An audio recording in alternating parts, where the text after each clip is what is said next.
one of the people coming to the class, I remember, came to me, wanted to speak to me privately. And he came to my office in Brooklyn. I remember very clearly it was a Friday, and we were speaking, and he started telling me stuff that I thought, first I thought he was just lying. He's just making it all up.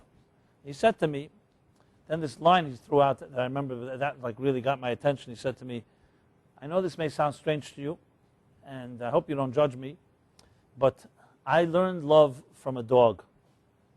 Those were his words. And he said to me, continued, I had an alcoholic father who was highly abusive, come home very often in a stupor, he would beat my mother, and I was the oldest son, and I would often get in the way just to protect her, and he would beat me with a chain. A baseball bat, actually, a baseball bat. And it was sometimes so unbearable and so painful, I would go out to sleep in the garden near the kennel where we had a dog. And it was the dog that would soothe me and give me some calm. And that's where I learned love, not from my father, definitely not from my mother, who was constantly, the way he put it, was an enabler or just this professional victim. Not that he blamed her, but that idea. I remember I was a young man at the time, and I was thinking, is he like exaggerating? Is he making this up? Is he trying? I mean, why would he tell me this? I was so out of the scope of my experience, and I didn't see myself as completely naive either at the time. But I realized I was very naive, because some things are so horrendous you can't even imagine, because it's not in your experience. I didn't even have a framework for it. I never heard anything like this. And then, the way I saw him pouring his heart out, I realized he was sincere. And with time I learned, unfortunately, that there is not one, not two, but more than a few situations like this in this world. And I came to discover that actually, not necessarily such extremes, but dysfunctionality, unfortunately, has become the norm. And it's an anomaly to find a very healthy, functional home and family. But the thing that why I'm sharing all this is not just to share with you this emotionally wrenching story, but over time I came to realize we live in a very cruel world, and just because I was sheltered or protected, and thank God never experienced anything like this, that unfortunately it's more common than not. And to me the big challenge was, does the Torah have anything to say about this? Because it's one thing the Torah tells you how to eat kosher, and how to keep Shabbos, and how to eat at a Seder table, and how to pray in Rosh Hashanah Yom Kippur. But if the Torah is the Torah of God, and it's a blueprint for life, and we say Chayenu v'Erechemenu, it's our life and our sustenance, does it address stuff like this? Because you don't open up a Chumash or a Shulchan Aruch, a code of Jewish law, you don't find exact descriptions of such psychological situations. And it was this question was not a small academic question. For me, it was a fundamental problem. Because if the Torah didn't address it, then I would say, so one second, so what is the Torah given for? Only for people that are completely healthy? For angels? For people who don't suffer emotionally? Only for people who, is it only about rituals? Does the Torah have anything to say about the psyche? And about the soul? And about emotional and psychological and spiritual issues we struggle with?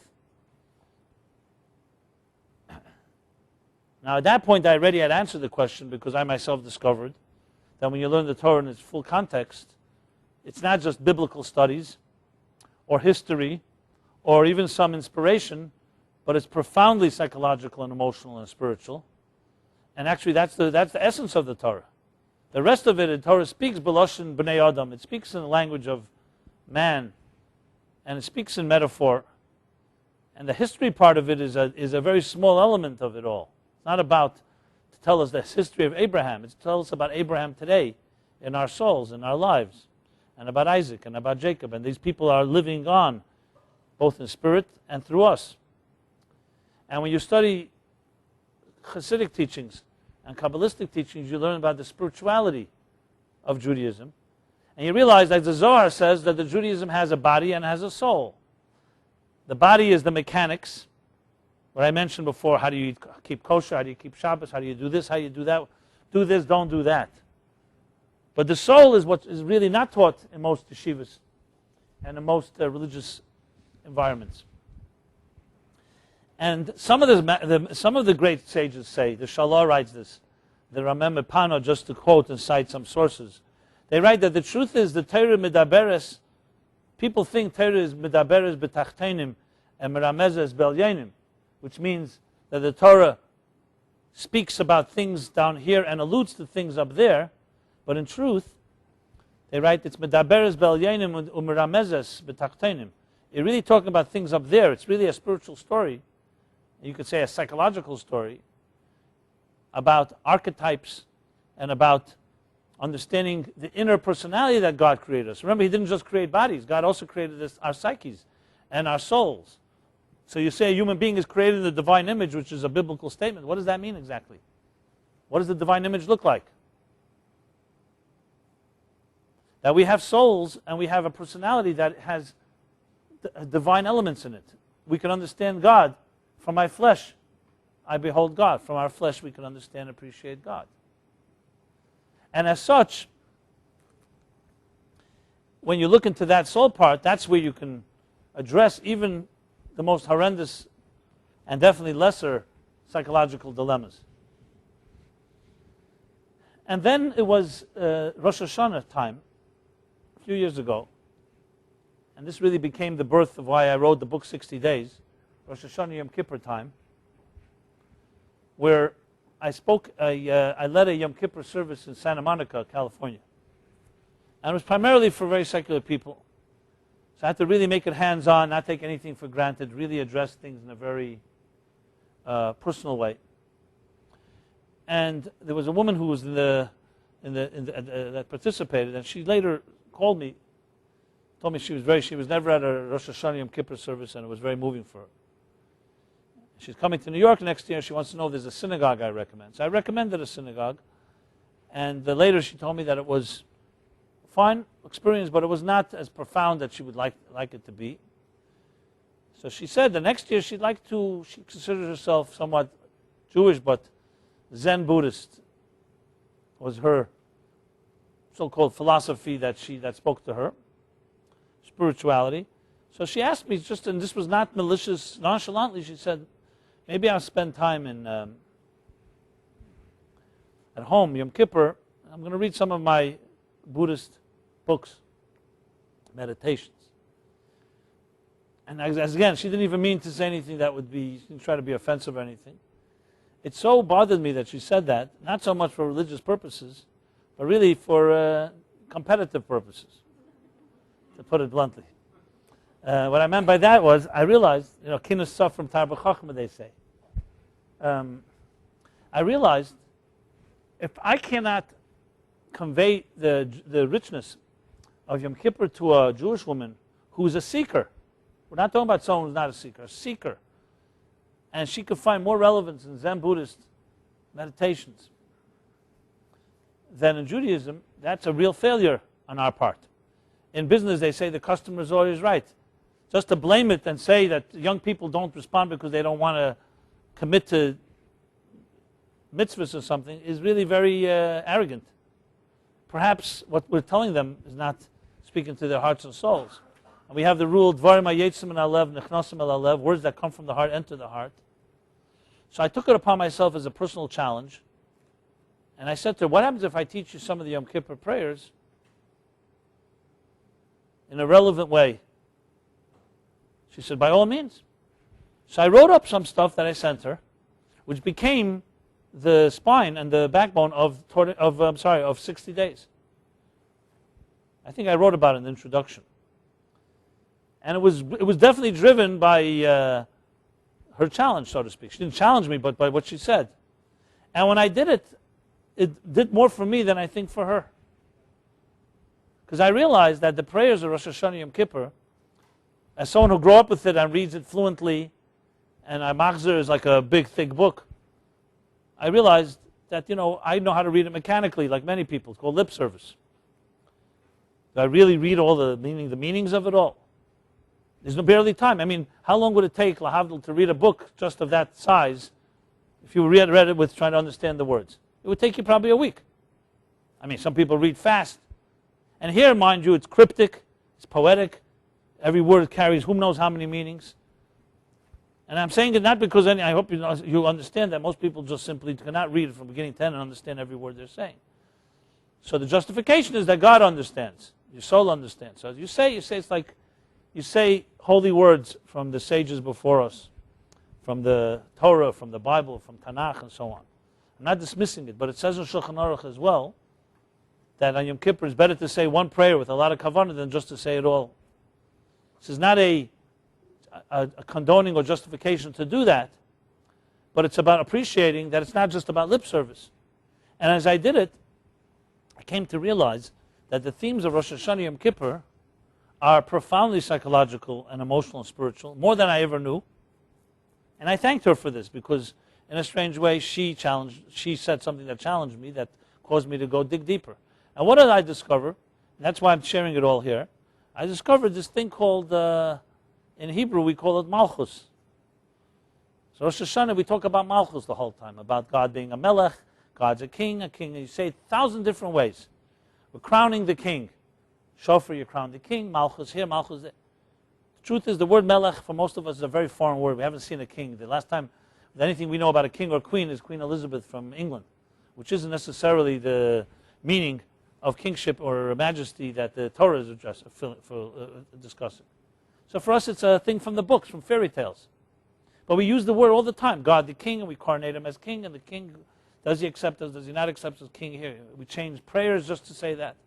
What does it all mean? Because I had to explain it to her, and of course to myself then, I realized, what do you mean? It's the essence of it all. And it goes back to the story I shared before about the guy with the abusive father. In the Sefer called Sefer Yetzirah, Book of Formation, which is considered the first Kabbalistic work, some attribute it to Abraham himself, Avram Avinu. It's been translated by Aryeh Kaplan English, so it's available. It's very cryptic, but he tries to explain it to some extent. He's a reliable author, translate.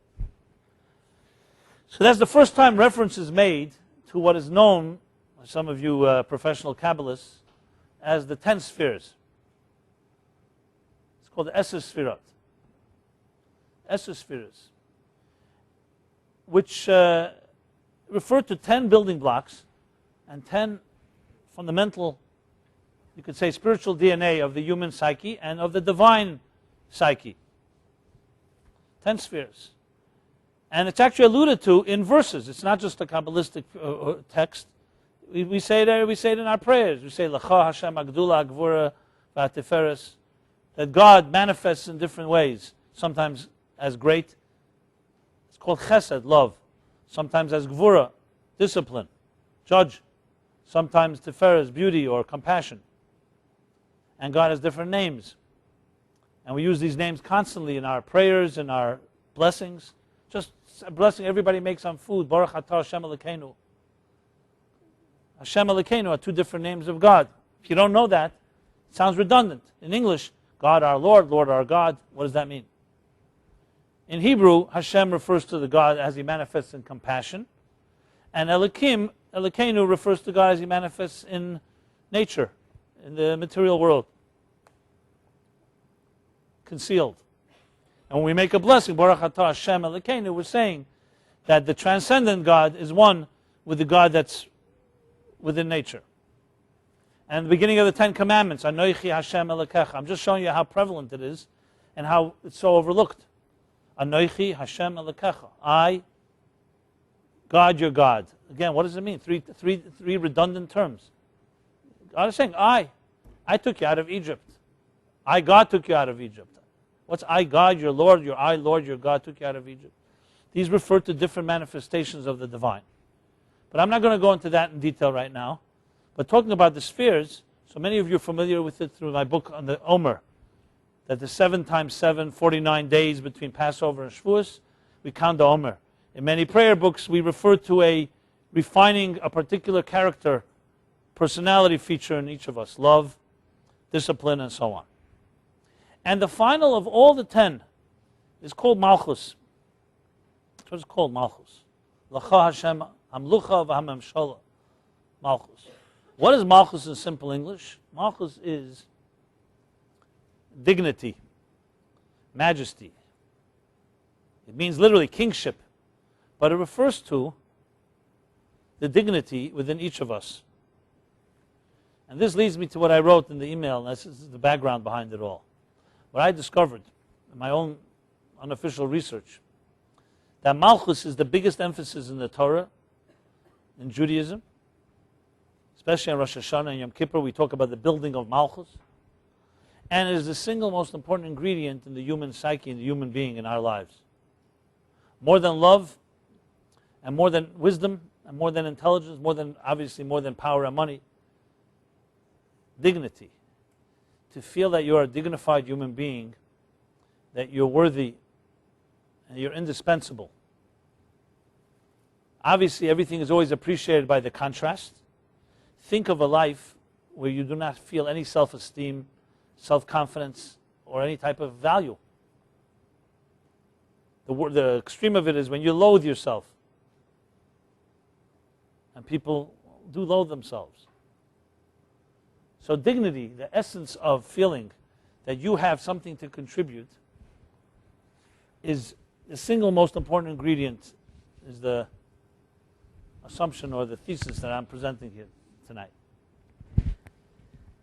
And the reason I speak about it today is because we come yesterday from Tisha B'Av, the 9th of Av. Everything in Jewish thought is precise. So the fact that it's 9 is not an accident.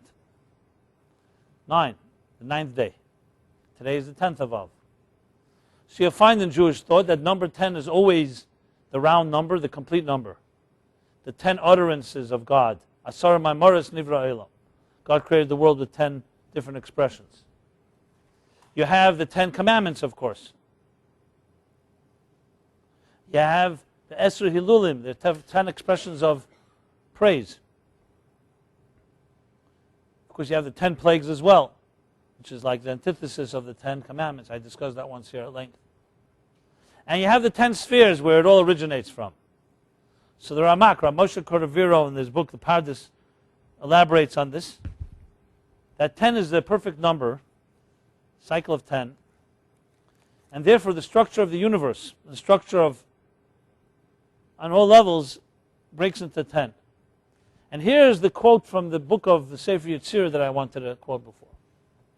It says the following: 10 spheres without substance. Esser sphere is bli ma. That's the expression there. And then goes on and says, Esser v'loy teisha, 10 but not 9. Esser v'loy echad osir, and 10 but not 11. In other words, precisely 10 spheres. And this remains a cryptic sentence. We know the 10 spheres. But what's the focus? 10 but not 11, 10 but not 9. Immediately conjures up Tisha B'Av, because Tisha B'Av is 9.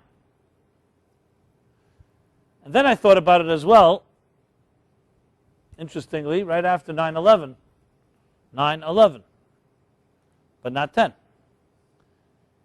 And in the mystical teachings and psychological teachings of this theme, it talks about 9 is lacking the 10th sphere. You could have Chachma, Bina, Das, Chesed, Gvura, Teferes, Netzach, Chod, Yesod, but you're missing Malchus, which means you have a full structure. You have wisdom, knowledge, wisdom, understanding, and intelligence and knowledge. Chachma, Bina, Das. So your intellect is complete. Hypothetically, we're talking. Or for those that feel they're complete like that, great. Then you have the emotional spectrum. Chesed, love. Gevura, discipline. Teferes, compassion. Netzach is endurance, ambition. Hod is humility, yielding, flexibility. Yesod is bonding, foundation. You'd think if someone had those 9, I mean, it's like a perfect human being. No. If you don't feel self-esteem, if you don't feel valuable, you could be as smart as the most brilliant person. You feel constantly weak. It all means nothing if you don't feel important, if you don't feel valued, validated. I think I shared this once. You remember, He was one of the early practitioners of the so-called the new psychology of the inner child that they talk about a lot. John Bradshaw. So it was in the middle 70s. He himself, the son of a pastor, alcoholic, and went through plenty of dysfunctionality. I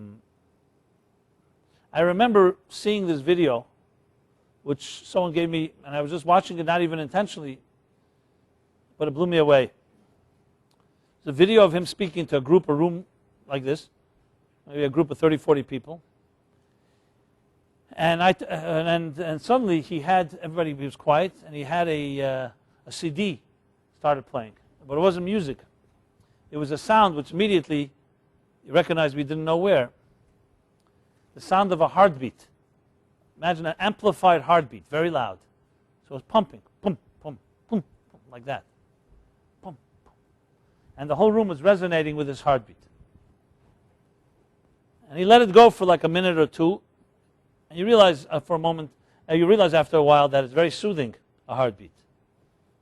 You know, it almost sounds like the waves of an ocean. It's a rhythm to it, and it's back and forth, and very, very soothing. And when people, so to speak, got more calmer or soothed, he began to speak. He asked people to close their eyes and to envision what he's going to share.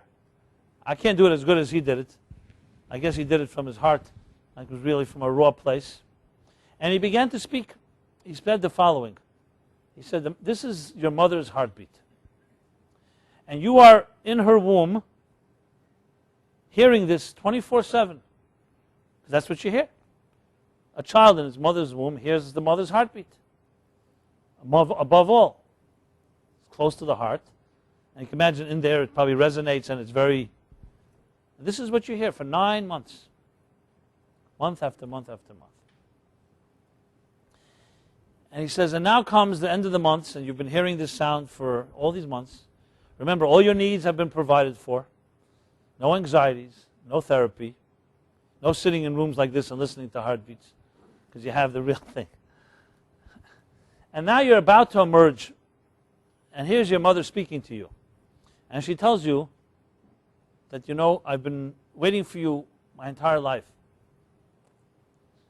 And when you come to this world, I will have a special room for you. I bought a special crib with beautiful white linen, fresh, new, to tuck you in, comfortable. Whatever you need, I will always be there for you.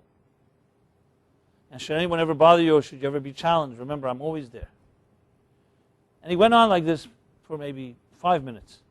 As I said, he just went on and on. I don't even remember all the details. But that was the theme of a mother telling her child after 9 months of a heartbeat. And the heart, remember, the background, we were hearing this heartbeat all the time. And he's speaking to, the mother speaking, and telling the child how much I want you to come to this world, how much I will be there for you, how much I love you, how much everything, how much you mean to me, and so on. By the time he finished, even halfway through, everybody in the room was crying, and so was I. So I knew it wasn't fabricated. It was like unbelievable. It was so resonated. And then finally he stopped, and the heart kept on beating. And it took a good few minutes till everybody came back to themselves. And I realized, and as he explained it afterwards, it didn't even need explanation. Why was everyone crying? Because everyone knew that this is what you deserve. It resonated so much, it was like natural. And obviously we also know how much we didn't get it. As I said, contrasts are very big. You want to appreciate something. You can't appreciate health unless you see the opposite of it. You know, when we breathe and our hearts beat, thank God, we take it for granted, you know. When you go to a hospital, you see someone struggling, you suddenly realize it's a miracle.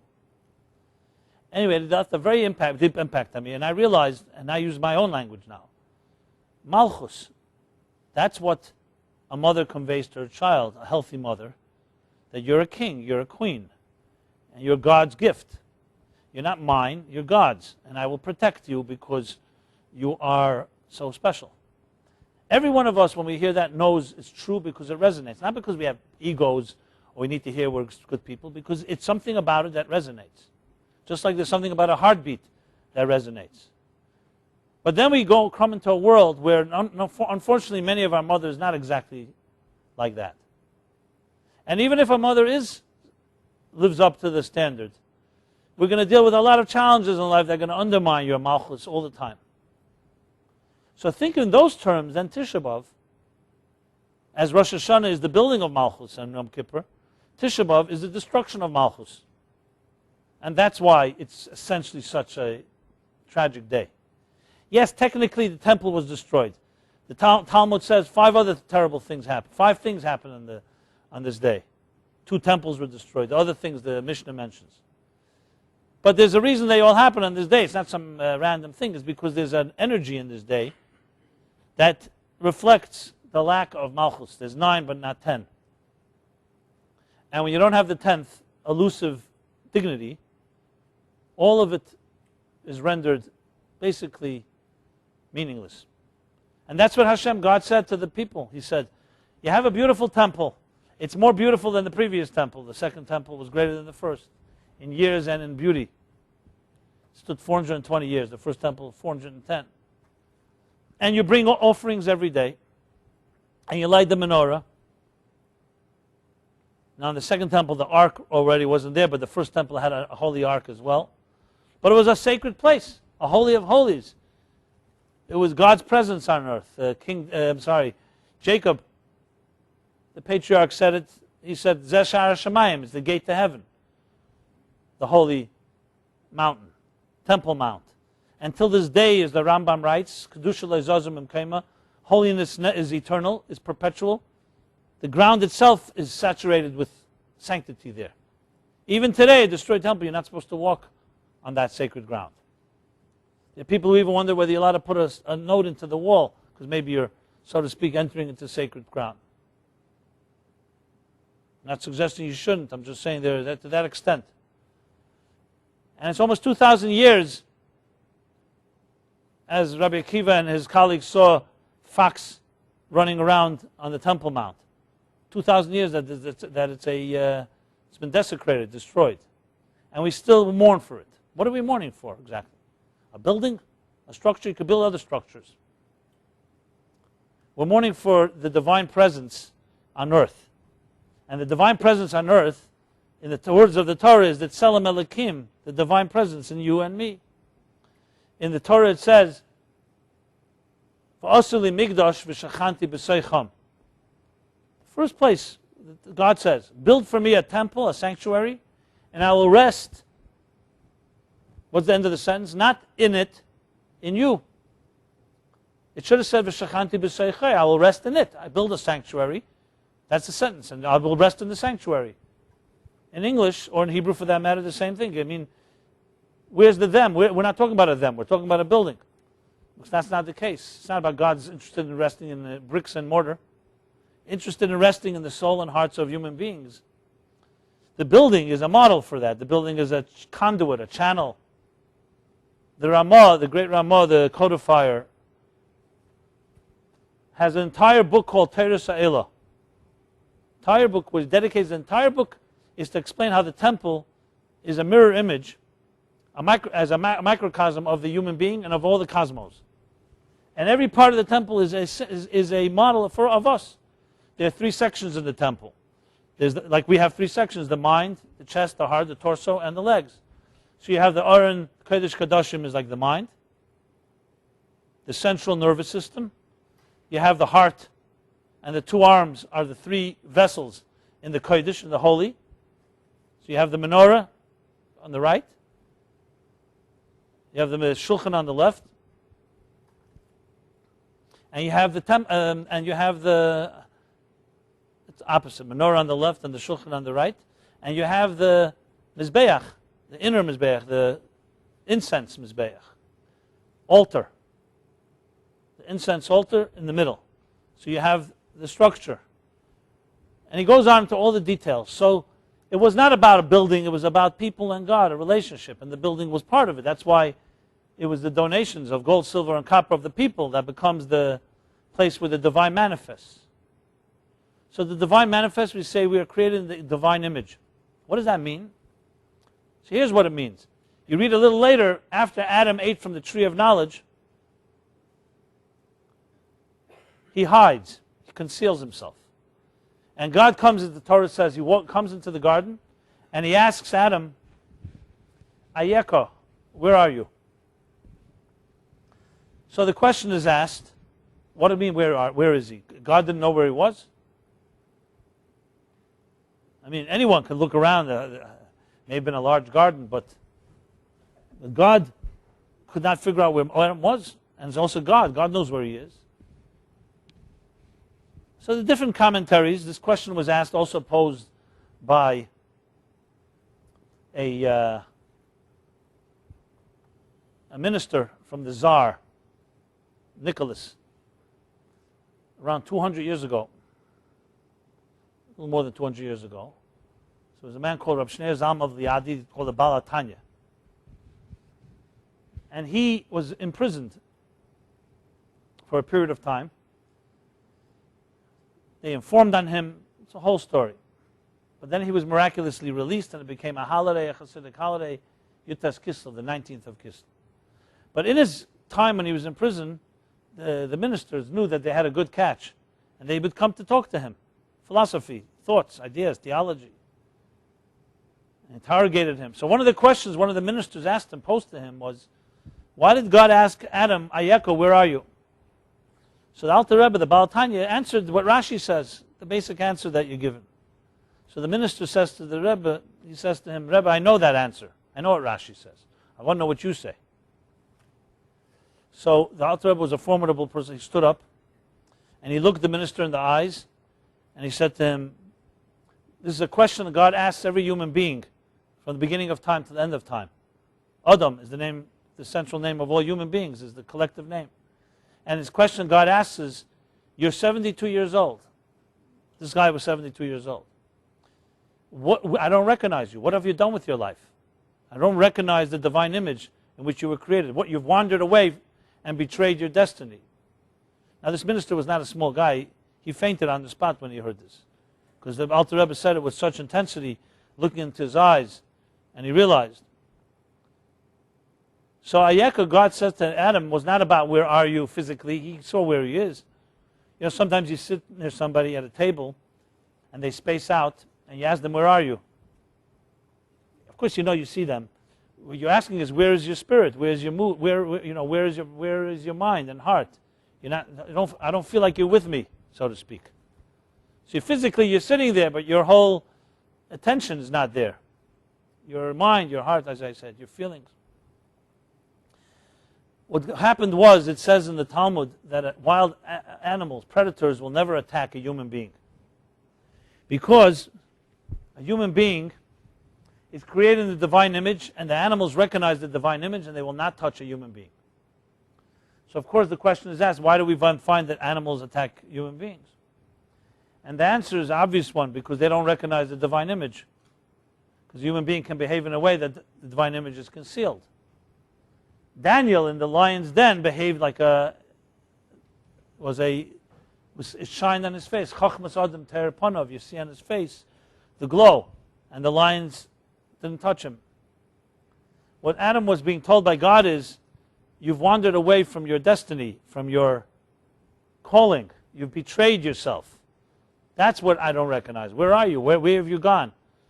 I created you with a divine image, with dignity, with an indispensable role to play, a mission, something unique to contribute in this world, and you've lost it. You lost your way. That was God asking him, and that's what we asked all of us. So we can have a lot of faculties and many tools and many blessings, but the biggest challenge is the world of dignity, Malchus. And it's the hardest one to rebuild. Because wisdom you can acquire. Even love is something that is easier to access. You can find people that love you. But that type of inner sense of self, a feeling that you love yourself from the core to the outside, and that you too truly have something unique and indispensable to contribute to this world, is not that easy to teach someone. Now we all have it when we're born, because Despite who our mothers were, you were in your mother's womb, you were taught the entire Torah there. The heartbeat, all that came with it. But then we come into this world, and here's where parents come into play. They either reinforce that message and nurture it in you, like you would water a garden, or they don't. And when they don't, what happens is, and this is the tragedy of every abuse, and even abuse that's subtle, like absenteeism. The child begins to question, am I valuable? Am I worthy? And children blame themselves. They say, I must not be worthy because I was hurt. Why do children, for example, blame themselves for divorce of their parents? It's a strange phenomenon. Why would a child blame himself or herself? Parents got divorced. Two adults, they have their problems. Why did the child blame himself or herself? Because children see their parents as God until proven otherwise. And they expect that their parents are perfect. And if something goes wrong, they'll always blame themselves. It's more tolerable for them to blame themselves than to blame their provider.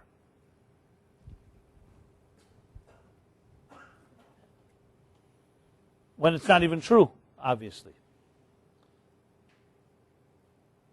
So children are, unfortunately, at the mercy of parents. And this is why parents have such a great responsibility and also can do serious damage. But I want to say the good news is they cannot damage the essence of a human being, because the Malchus and the dignity of the divine image which you were created was not given to you by your parents. So they can't take it away from you. It was given to you by God. The Bible, the Talmud says that we have 3 partners. Every child has 3 partners. Father and mother provide the body parts, so to speak. The blood, the flesh, the bones. The Talmud enumerates it. But it's God that provides the soul. You need a special blessing and you need a 3rd partner. So the divine image does not come from our parents. Yes, as caretakers they can hurt it. They can cause it to be very difficult, but they cannot ultimately take away our soul because they didn't give it to us. Honoring your parents, I remember I did a radio show, when I did radio a few years, when was it? Almost 10 years ago. Wow, time flies. So I chose topics that were not exactly, let's put it this way, conventional. And they usually came out of questions I was asked by people. So it was around Thanksgiving time, time when a lot of people go for home and the holidays. And there's some people who love it and most people hate it. Or I say most, but a lot hate it. As one person told me, I hate that hypocrisy going to these holidays and making believe we're all one big happy family and posing for pictures just to make my father and mother feel good when we all, or really all hate each other. So I decided to do a show. It was called How to Honor Parents When They Don't Seem to Deserve Honor. Remember that one, Jeff? So it was a live radio show. I did it on WEVD before it was sold to ESPN. It was like talk radio.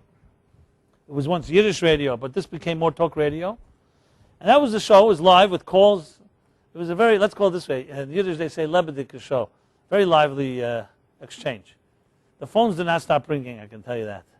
And not because people were talking about love stories with their parents, that not. So how do you honor parents that don't seem to deserve honor? And the call started, so first I spoke and then I took calls. And everyone had something to say, grievances. You know, classic therapy topic is your mother or your father. Like those 3 80-year-old women who are at Miami Beach and they're all comparing notes about how kind of great sons they have. So one says, my son, my 80th birthday, he came down with the whole family for a week. It was beautiful. The other one says, that's nothing. I have a son. He took us all for a month a safari in Africa. That's a son. And the third one said, you know, she was like, she felt bad for the other 2 mothers. She said, my son, he's a high-powered attorney in New York City. Makes a lot of money. Goes to therapy 3 times a week. Pays a lot of money for that. And all he talks about is me. That's a son. See. Right. So,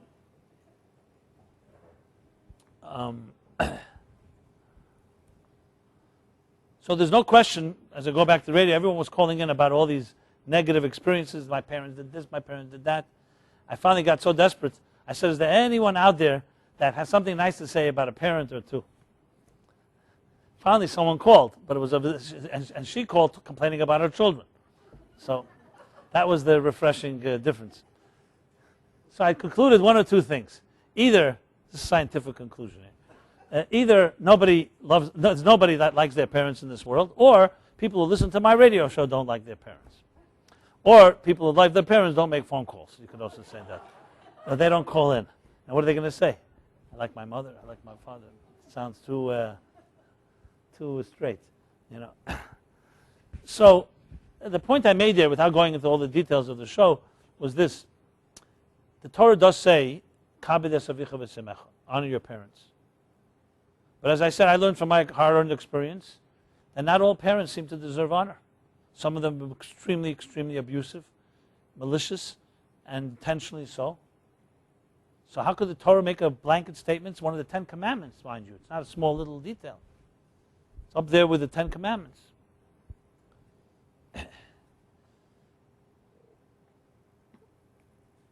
So interesting, the Torah doesn't say love your parents. Could have said, like, Ahavta l're'echa kamocha, which is also a difficult mitzvah. It says, kabed. Yes, another place it says, do not hate. But it doesn't say ohev, to love. That doesn't mean you can't love your parents. It just means the commandment is not love. So the answer to the question, like all good Jewish questions, is with another question. And that is, the 10 Commandments were on 2 tablets. 5 on one and 5 on the next. And they say, it says in the holy books, one tablet was ben adam lamakim, mitzvahs between God and man and God. And the other is ben adam lechaver, mitzvahs between man and man. So for instance, laws like do not murder, do not steal, is all in the second. Mitzvahs like Shabbos, I am your God, do not have false gods, is on tablet number 1. Where's honoring your parents? The fifth on tablet 1. Seemingly honoring your parents is between human beings. It's not between you and God, it's between you and your parents. And yet it's the only one that is on the first tablet. That seems that. And the answer is because honoring your parents is not a mitzvah about your parents, it's a mitzvah about God. You're honoring the life that God gave you through your parents. Which is why, if your parents tell you to do something that defies God's will, you're not supposed to listen to them. It's not some type of blanket statement. It's saying, always respect the life that was given to you. So even the worst case scenario, parents absolute murderers, let's say. Nothing can be worse. Still the commandment is there because it's saying, even if God chose the worst type of parents to send your soul to you, because it came, do not desecrate you, your life, by not honoring the life that was given to you through your parents. And the honoring is of the parent within them, not the beings themselves. Now, of course, if they merit and they are good parents, then of course, much more than you're not just honoring the life, which is the minimal, you're also honoring them as giving you and nurturing you and providing and all the things that they gave you, and even loving them. But the minimum, the Torah says, is to never desecrate the idea that you are a child. And those that go through real healing, dealing with parental issues, ultimately figure out a way to separate between the crime and the criminal, meaning never allow your parents mistreating you as meaning that you're worthless. You're not. What they did is their problem.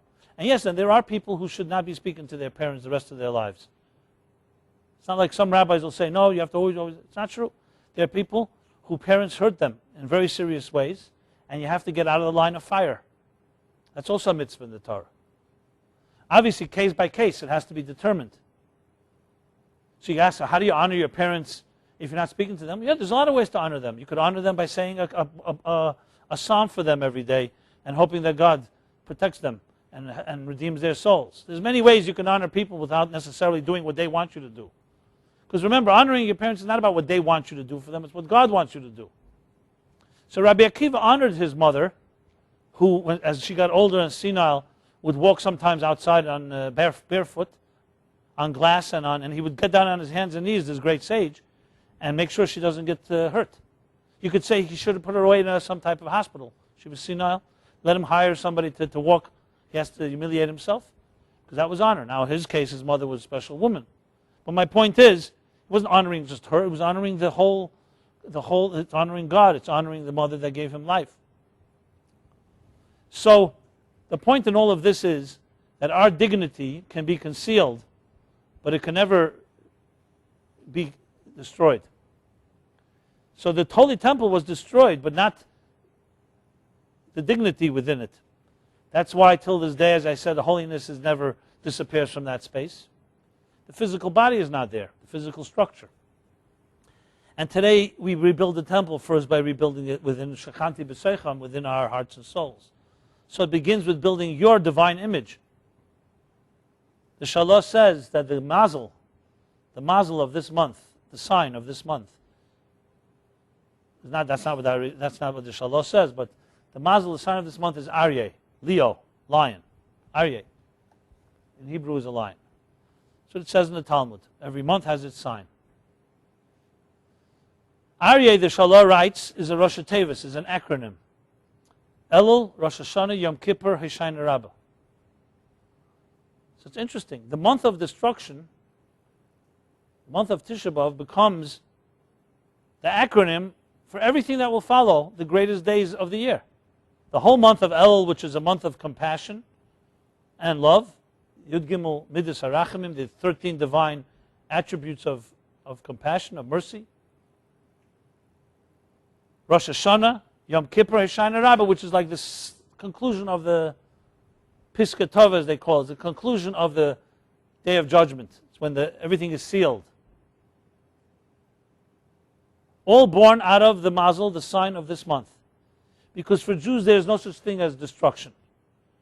A building is destroyed only to build a bigger building in its place. If for any reason a person's dignity has been violated, in any way that our Malchus has been somewhat compromised, the Beis HaMikdash, the Tzelem Elokim, in some way has been abused. So yes, it's terrible, and we sit shiva for it, and we cry, and we fast. But we rise up from the ashes, and the same day when the destruction of the temple, Mashiach was also born, as the Medrash says. We said yesterday, Nachem, by Mincha time, in the afternoon, prayer when we put on tefillin because of Tisha B'Av, Nachem is said. Nachem is a prayer of consolation. So the Arizal says the reason is because Mashiach was born on Tisha B'Av afternoon, of all times. The worst time of the destruction, the flames were at their highest. Because there's no such thing as destruction, a dead end. Everything births something greater. That doesn't justify it, and it's not so fine a way for consoling us. We'd rather not go through the destruction or the challenge. But there's no such thing as it's over. So we come today, the 10th of Av, and life goes on. And number 10 is supposed to complete that which was missing in number 9. That's Malchus. In 5 days from now will be the 15th of Av, the full moon. And the Mishnah says there were no great holidays among Jews as Yom Kippur and the 15th of Av. Imagine equating the two. As I just said, the mazel of this month builds Yom Kippur. Elul, Rosh Hashanah, Yom Kippur, and Hoshaina Rabbah. So there's something that is born out of the challenging times like this month that adds and creates a higher potential for dignity. And what is the moon? That will be full in the 15th of Av. The moon itself is Malchus. We say David Melech Yisrael Chai V'Kayim by the blessing of the moon. Why? Why are we suddenly invoking David, King David? Because Lavana is like King David, Malchus. The Zohar says, Malchus lesla megarma klum. The moon has no light of its own. It reflects the light of the sun. But within that reflection, within its ability to receive and absorb, lies more power than the sun carries. So the Talmud equates. It says, Jews count and are compared to the moon. David hu hakotan, Yaakov hu hakotan, which means just as the moon waxes and wanes, the sun is consistent light all the time. The moon goes through phases, and it waxes and wanes. And just as when it disappears, only to be reborn again. And what did God show Moses? Of all things, the first mitzvah in the Torah, the first thing God shows Moses as a preparation for them leaving Egypt Seems almost strange when you read it. Jews are suffering. Pharaoh is bathing in the blood of Jewish children. 210 years of this bitter exile. And what does God decide to do? He's going to show Moses the moon.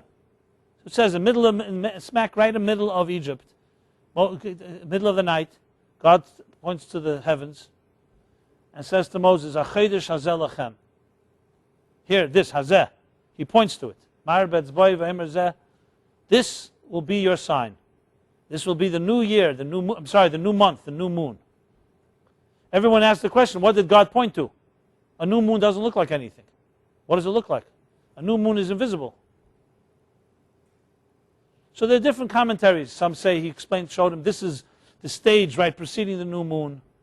Some say it was the first crescent, the first sign of light. There are different interpretations. But on a deeper level, psychological level, you can say God showed him this is the birthing.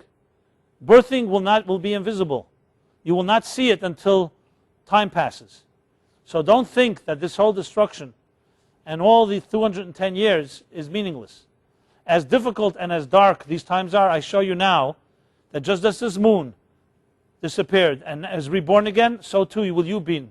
Shehem Asidin l'schadish kamei, so that you too will be reborn again. The sun doesn't carry such a message. The sun has other messages. But Yisrael daimim l'levana, not l'chama. Jewish people are compared to the moon. And look at our history. Exactly that, waxing and waning. How many obituaries have been written for the Jews? Right after World War II, who would believe that there'd be a renaissance? But it happened again and again. It's undeniable. And anyone that's gone through individually through healing knows this to be true. I have seen the greatest refinement and the greatest beauty and dignity in the people who've suffered most. That doesn't mean everyone who suffers has gotten to that stage yet. Many still broken by it, bitter. And this is also not a justification. Don't get me wrong. We all wish it wouldn't happen. But those that have come through the fire have a glow about them that is beyond anything possible for a person who's not gone through that. They say the exile in Egypt, the Torah says, compares it to Kur HaBarzel, to a melting, to a furnace that burns through the metal and hardens it to the point that it can never be broken again. That's what suffering is like. And again, this is not a condoning or justification of suffering. We challenge God not to allow that to happen. But it means afterwards, even though there's a Tisha B'Av, not to think that it's over. On the contrary, what it gives birth to is a dignity that is incomparable to the dignity that came before. When Moses came down from Mount Sinai, second time, on Yom Kippur, he had a glow on his face, Karen Hoytpanav, that he did not have after the first time. There are some opinions that that glow was after the first, but most believe that it happened only after the second. Moses, the first time he received the Torah at Sinai, the first tablets, he was with God for 40 days, 40 nights before the golden calf. And he doesn't have such a glow. The glow came through forgiveness. When God said, Salachti kidvarecha, I forgive you like you asked me to. Because it took 40 days for Moses to receive the law, the Torah. It took 80 days for him to receive forgiveness and hope. And Yom Kippur is the birth of hope. So Yom Kippur in many ways is the conclusion of where we are right now. Because remember, if you look at the sequence in the calendar, Jews leave Egypt, Passover. 50 days later, they receive the Torah at Sinai. 40 days later, Moses comes down from the mountain with the tablets, sees the golden calf and shatters the tablets. He goes back on the mountain. 17th of Tammuz is when that happens. Beginning of the 3 weeks is the first tragic event. He comes back 40 days. 40 days he spends up on the mountain, including Tisha B'Av and all these days. Comes back on the first day of Elul. And then he goes back for a third time, Elul, which concludes on Yom Kippur. So really, Yom Kippur is 120 days exactly from Mount Sinai, Shavuos. 3 40s. First 40, very nice 40 days. Moses is studying the whole Torah. Little does he know what's going on down on earth till God tells him, Lech Reid, go down there, there's trouble in paradise. And then begins the tragedy. Moses shatters the tablets. He goes back up, praying for forgiveness. And he doesn't get it easily. It says that these days are days of wrath. God is not very cooperative. But Moses insists and does not give up. It's fascinating if you think about it. Moses defying God. God said, I will destroy them. They betrayed me. 39 days after they heard, don't build false gods, they built a false god. What could Moses say to defend them? It wasn't like they made a mistake. It was very deliberate. They heard, they were very evolved people, they were not ignorant. But Moses saying to God, I will not leave here until you forgive. Because human beings are flawed. I'm paraphrasing. Human beings are flawed. What do you want me to say? And we're going to build another nation, and they're also going to make a mistake or two, and then you're going to destroy them, and it's a vicious cycle. I need you to tell me that there's a back door, that there's hope. No matter anything, the worst thing happens, there's a way out.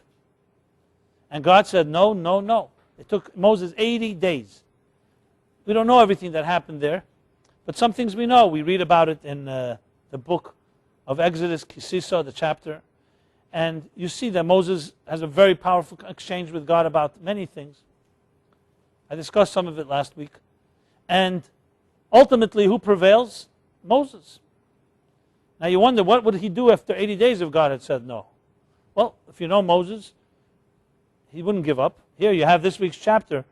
Veschanon is the gematria of 515 because Moses prayed 515 prayers not to go that God allow him to go into the land of Israel. 515 prayers. And then God finally says to him, enough, stop praying. I will not fulfill this prayer. Well, why God had to wait 515 prayers? I mean, if he was going to say no, he should have said no at the outset. There's many answers given for this. Clearly his prayers achieved something.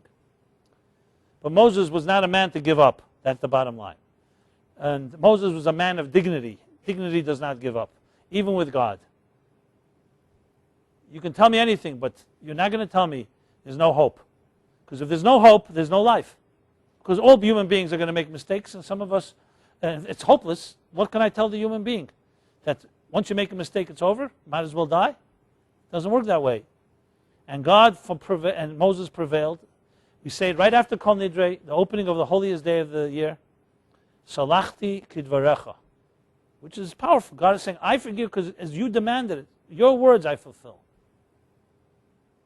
Now is not the place to go into discussion, what did God think? Why did he push him to, what God didn't know he would forgive? Why did he have to wait 80 days? But whatever the reason is, Moses broke down the door, the wall. You know the story of Acher? Acher, there was a man called Elisha ben Avuya in the Talmud. Great, great sage. But then he lost his faith. However you explain it. He became an apostate. And after that, they called him no longer Elisha ben Avuya, they called him Acher, a dismissive name. Acher means the other. You know, very, very derogatory name. But the Talmud has a fascinating story about this Acher, even afterwards. I want to share with you something from Reishis Chachma, which is a great book, holy book. But you need to know the story first. Acher remained a scholar, but he desecrated Judaism. Rab Meir was his great student, one of his great students. He would go study with him, and when he was criticized, how could you study with a man like that? He said, Klipase zarak v'pri echel. I eat the fruit, but I'll throw out the peel. It was once on Shabbos, and Acher was riding on a horse. And Rab Meir was studying Torah with his great teacher, walking on at the side. And Acher was desecrating Shabbos publicly. And they're walking and walking, and they come to a point out of the city. And Acher, being so brilliant, says to his student, Rab Meir, you know, we've reached the Tchum Shabbos.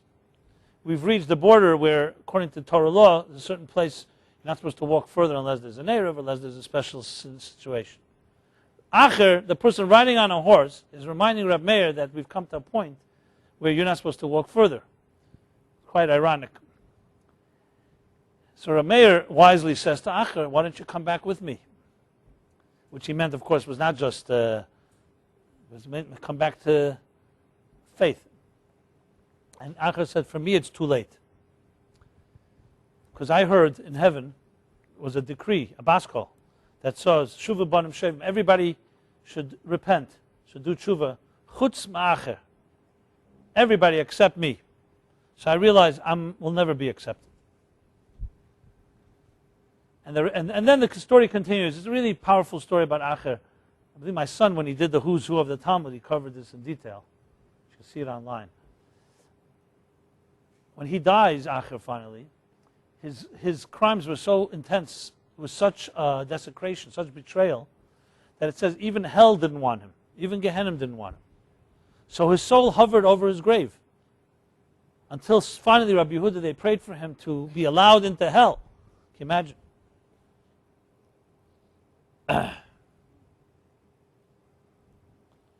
So the Reishus Chachma says that when he came up to heaven, he was reprimanded, not for his crimes. Why didn't he break down the door and demand to be allowed in? Like Moses broke down the door. So he claimed, his argument was, because I heard from you, from God. Shuvah, everybody does shuvah except Acher. Everybody can repent except me. They said, but you're the scholar. You also know there's a halacha, there's a law that says, Kol masha ba'al habayis emelecha asay chutz mitzay. Everything that a host tells you to do, you're supposed to listen to. If someone invites you to their home, so you came as a guest, it's respectful. You're supposed to listen to your host, except one thing. If he tells you to leave, I don't mean at the end of the meal, because then nobody would leave, but we're talking about like the middle. So who's the ultimate Baal Habayis? Who's the owner of the universe? God. He also follows these laws. Magid Dvarav LeYaakov, God follows the laws he gave the people. So it says that you listen to everything the owner, the boss tells you, except if he tells you to leave. So just because you heard chutz ma'acher, you shouldn't have listened. You should have broke the door down. It's an amazing thought. Now we're talking extremes here. To bring it back to our level, the bottom line is there's no such thing as hopeless, period. That's why Yom Kippur is such a holy day.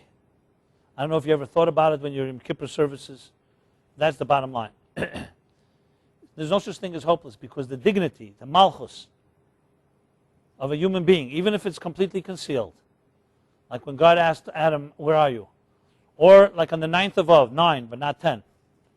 Or in any form, it can never be destroyed, period. The challenge is, how do you reconnect to it and how do you rebuild it? That's why I want to share a few words about that. So we also learn from Tisha B'Av about that. Tisha B'Av is not just about a day of crying and sadness. It's about awareness. The first thing is awareness. Awareness of any problem is half the cure. Tisha B'Av is not about just sitting and wallowing in our own misery.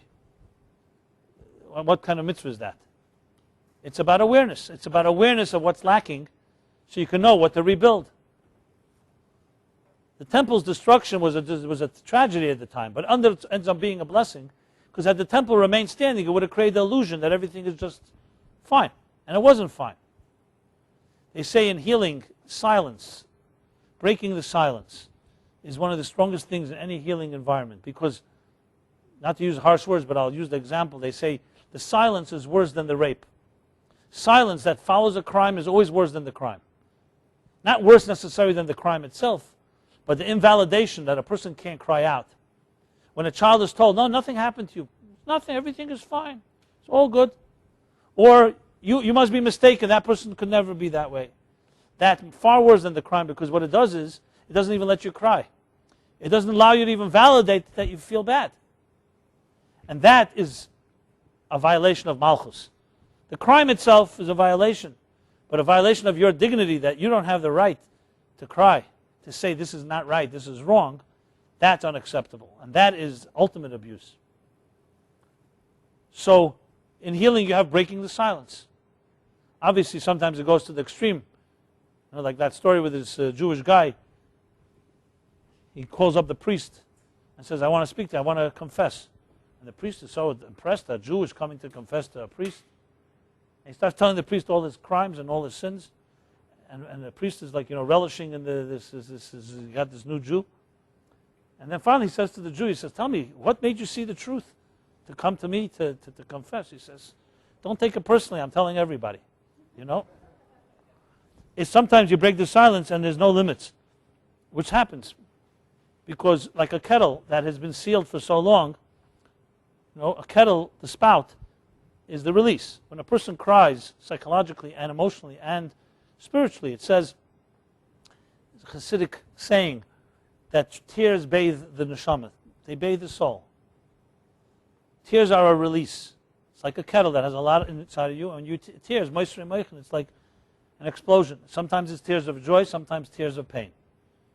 Rabbi Akiva Zolgu ein of Demaz. Rabbi Akiva's his eyes were dripping with tears when he was revealed the secrets of the inner Torah. Sometimes it comes because it's beyond you, so it's a way of release. What happens if a person is not allowed to cry? And I've met individuals who were told you're not allowed to cry. Only babies cry. One guy told me once, 40 years I haven't cried. If I start crying, I don't think I'll ever stop. What happens when a person is not allowed to express their pain? You think nothing happens? It's called implosion. You start tying your body up in knots. Your whole inside. Think of a kettle that steam is not allowed out. What will happen? It'll either explode or it will implode. The pressures that will start building up inside of a person, even physically. The body will become so tight with all the knots that come from such internalization that doesn't allow expression. That's why Pesach, Passover, it's called Pesach, a mouth that speaks, because the greatest freedom is to speak. It's to be able to ask questions. It's to be able to challenge. It's to be able to express yourself, which is the whole point of the Haggadah, V'gada Talavincha. Tell your children. Make them speak. Have them speak. Share. It's not just about silencing or quieting somebody. So in that sense, Tisha B'Av is a day where we are not allowed, we are not silenced. We speak, we cry, we share, we break the silence, we say there's a problem. But the day after Tisha B'Av begins the rebuilding. So firstly, finding people you trust that you can express yourself to, and not just keep everything bottled up, is a very healthy thing. It's the first step, however. The next step is finding people you can trust that help you rebuild. And rebuilding means learning how to nurture yourself. Not learning to get a caretaker, but learning how to nurture yourself. Learning how to find healthy friends that support and don't undermine you. And learning how to build up. And we have a method. Judaism has a method. It's called Torah, Avodah Gemilas Chasadim. It sounds religious sounding, like study of Torah, charity, prayer. But they're also powerful, very powerful psychological tools. That says that the whole world stands on them. But starting with Elam Katan, it starts with our personal world stands on these things. It means occupying your mind with things that are of elevated nature. Instead of being consumed with that which breaks you, with that which you are bitter or angry about, studying and write refined ideas help bring your mind to a more refined place, and being less consumed frees you to some extent. It's like someone once told me, I think, who was it, Joseph Telushkin spoke about this once.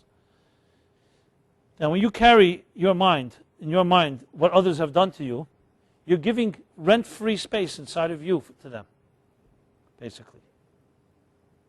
And also the opposite. By allowing yourself to be occupied with things that are positive, just crowds out and leaves less room for the negative. And things begin often from the mind. That's not the total solution. And I'm not saying it's easy. It requires real discipline, commitment, to start learning and studying things and get your mind involved in some things that are pure, transcendent, spiritual, refining, elevating, empowering. And then there's a second, that's Torah. Torah is connected to the mind. And then there's Avodah. Avodah Shebelev, emotion. Working on your emotions. Prayer really is emotional exercise. That's really what it is. It's not just about saying words. It's Talmud says, what's the service of the heart? It's prayer. We've lost the art of prayer. The people know how to read the words, and people maybe know the Hebrew, but it's lip service. Emoting, to be able to emote, to sit quietly for a man, let's say under a talus, for a woman in her own way, and speak to God from your heart. You think that's an easy thing to do? It's easy to speak emotionally, openly, intimately. You need courage for that. You need words. You need strength. And then finally, there's action, acts of chesed. When you are generous and giving, it generally makes you less depressed and less self-consumed. That's how it is. Because the arrow that points inward can take on two shapes. Narcissism or arrogance is not always the shape of being pompous and then so full of yourself that you think you're better than everyone. It could also take the shape of self-loathing. When a person says, I'm worthless. That's also a form of narcissism and arrogance. Because what do you mean? Who are you to think you're worthless? God says you're not. And says, well, I know better. I know myself better than anybody. I know I'm worthless. That's an arrogant statement, except it takes on the shape of valuelessness.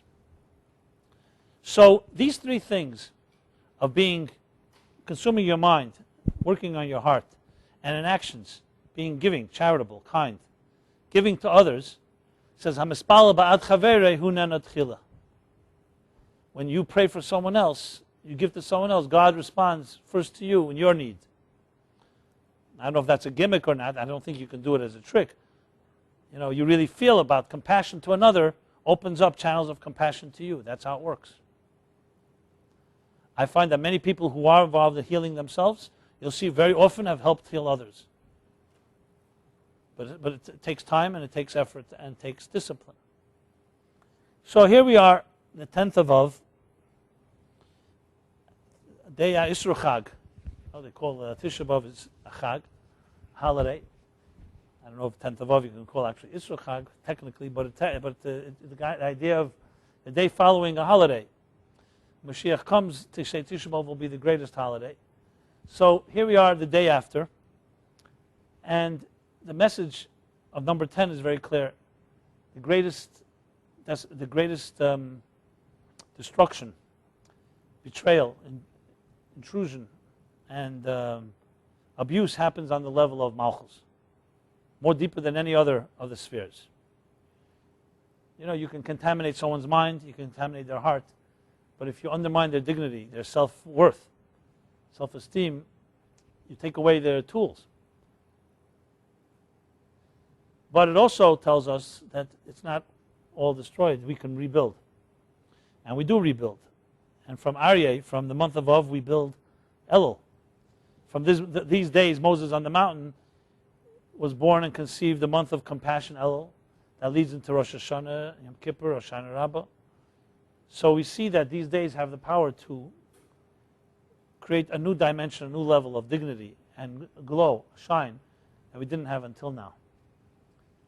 So know, everyone should know, all of us, unconditionally, that you have an indispensable contribution to make, period.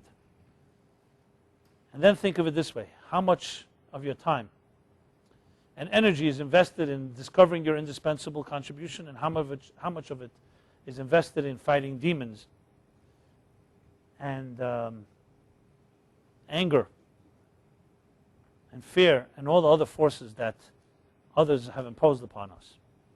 And then think, it's your sacred life and your sacred time and your sacred spirit, and how much are you allowing others to continue to occupy that place. We have inside of us, as I said, indispensable Malchus. And that is something each of us can access. Good friends and mentors can help you access it. But never ever think it's not there. There's no such thing as not there. It may seem sometimes invisible, like the new moon, but it's there and nothing can take it away from you. To me, if I could be able to convey a message like that and convince anyone that has felt hopeless at times, that is well worth a life to teach that message. So I say that as far as the Meaningful Life Center. The name Meaningful Life grew out of my book called Torah, Meaningful Life, but I came to learn that it actually is basically the building of meaning. That you and everything you do is significant now and forever, and that you have, as I said, an indispensable musical note to play that nobody that ever lived and or ever will live can play but you. And the entire world is not complete until you do it. So may you all, this 10th of Av, as we go from Tisha B'Av into better days, build up our dignity, each of us, your dignity, my dignity, and help each other in that regard. You never know, a kind word, what you can say to somebody can do for them if it's coming from the heart and it's validating them. See, what do children need most? I've asked parents this question many times. What do you think your children need most? You know, everybody has their answer. Children are most, cherish most, that you make them feel that they are valuable, that they're worthy, which really means just being aware that they exist. More than any gift you can buy, and more than any trip, and more than anything, is just making them feel you're aware, you're valuable, and you're worthy of me to spend time with you. The opposite, obviously, is parents who are too busy, and their claim is that I'm too busy creating security for my children. And in the process, they make their children more insecure than ever, because it's not that money that gives them security, but it's awareness that you care. And adults get caught up in their games, and they're busy, and they don't have time for childish stuff. So they find babysitters and nannies and video machines and replacements. But there's nothing that will ever replace a mother cradling a child, a father lifting a child. There's nothing that can replace that, because that is ultimately how we nourish the Malchus within each of us. And even if one of us, if any of us have been deprived of that to some extent, there are many ways, alternatives that can be created. It's obviously best to always get it young, nip it in the bud, as they say, but that doesn't mean, as I said, it's not hopeless. There are ways to replace it. If you're aware that you need it, there are ways to find alternative, bypass surgery, so to speak. You know, here's not the place to go further. We in details of how, but I'll discuss that in a few weeks, in the coming weeks, because it's all part of this rebuilding of Malchus and dignity. It'll be part of the themes of our discussions here.